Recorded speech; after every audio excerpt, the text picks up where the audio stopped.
Hi, painting. Welcome to another week with Mrs. Williams. If you're new here, welcome. All right.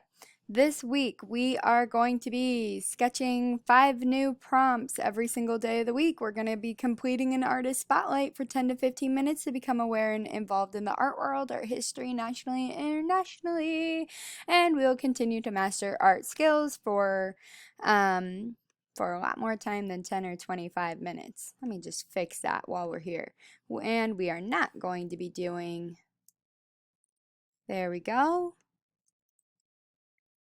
We're not going to be doing gem paintings. We are going to be doing mingled washes. Okay. This month, happy Inktober. We have an extra spooky challenge for those that want to go the extra spooky mile with Inktober. We have attached a monthly prompt over here to the right. And again, you would be using only pens, markers, or Sharpies to complete your sketches. It's a really, really fun thing to do, and it keeps you on point. It keeps you looking towards deadlines, which is a really important skill for an artist to learn. If you're new here, welcome. Here are the directions on how to do a Freaky Friday / artist spotlight. This week we are doing mingled washes. You're going to need a wooden pencil, watercolor palette, watercolor brushes, a paper towel or a roll of toilet paper, a rag, and a piece of watercolor paper. Mingled washes is a watercolor technique commonly used, so a lot of watercolor artists use this technique, and it smoothly blends 2 or more colors in a painting.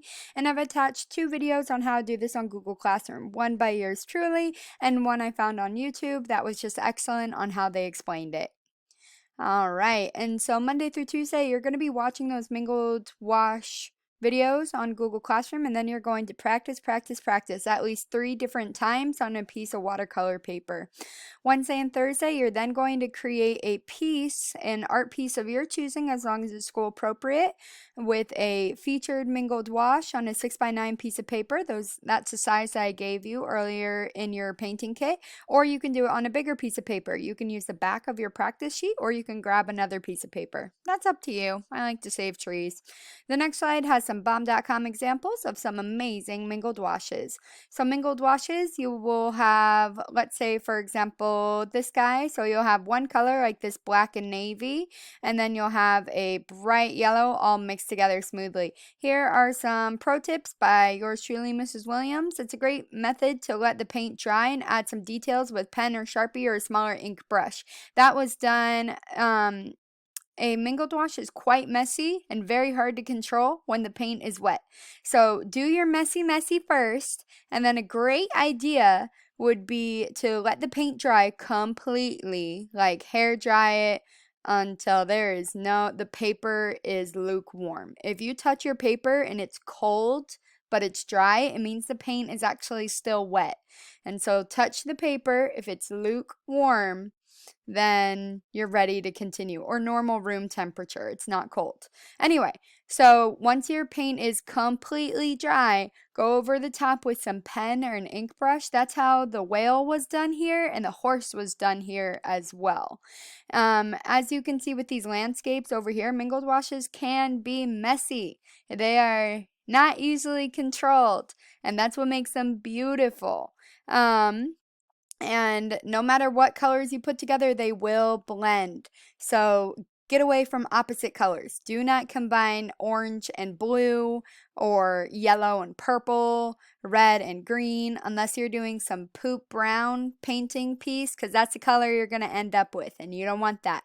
So think of colors that go well together, okay? If you don't know what goes well together, look at a color wheel, and it's the colors right next to each other that go well too. The farther they are away from each other in the color wheel, the less they're going to work together. So that's a good rule of thumb. And although I know on this slide specifically I'm featuring a lot of animals, landscapes, and I have a fruit, you can do anything you'd like. So those are your pro tips from Mrs. Williams. I really hope you enjoy mingled washes. I know for me they're one of the most therapeutic, fun things you can do as a watercolor artist, so I know you're gonna love this. All right, guys, until next week, good luck.